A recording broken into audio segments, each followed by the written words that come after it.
I'm in a dungeon. I can't see very well. Let's keep moving. Things are jumping out, big spells, fighting evil creatures, killing people. Things are appearing and doing headshots. Things are rising from the dead, and you are into it. Hunted's a fast-paced game with a lot of depth. We work for the Lord Mayor of Dyfed. We talk about telling a dark story, but we wanted to make sure that our player was going to experience really diverse environments. Terror's down there in the dark. It was just kind of, you know, me and Rob, our art director, getting together and kind of talking about what would it look like, what would the technology be like, and that's kind of the way that the game evolved.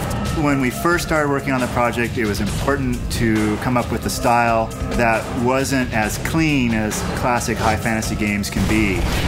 We know the place. I just felt like a true Middle Ages-like era would be dirty, things would be worn, untended, and so things are crumbling and falling apart. We try to tell the story with the environment.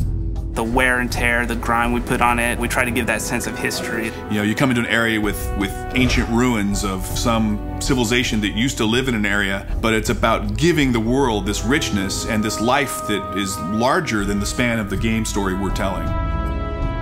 You know, there are different engines that people use for different things in the gaming business. In this particular case, we use the Unreal Engine.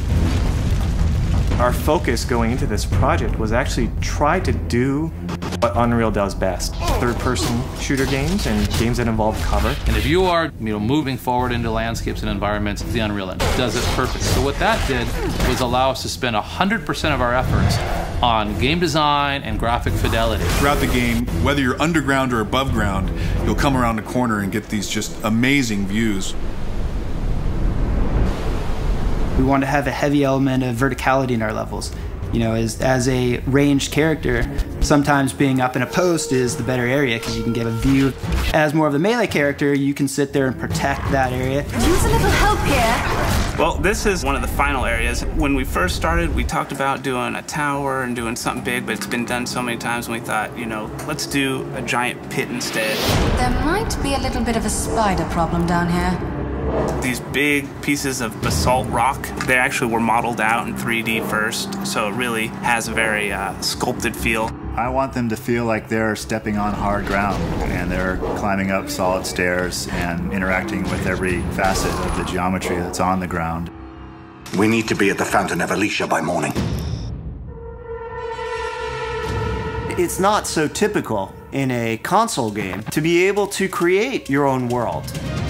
But I can't thank you enough. You know, what happens if I could build my own dungeons? And that was the founding principles of Crucible. What we allow the players to do is, jump in there, grab these unique levels that we created, put them in a map, populate them with the enemies you want and the way that you want, and create an experience for somebody else. There's a whole list of parameters that they can put on, whether it's timed or how many waves of enemies. And we just give the user the ability to be the game maker. At first, when the idea was pitched to me, I actually thought we're crazy. Those beasts are everywhere. So this team goes in there, and they're actually making the levels awesome. What we ended up designing was actually a very cool system. When users fire it up for the first time, they're not going to be intimidated, and it's very straightforward to use. The spark for Hunted comes from a lifetime of making and playing fantasy games.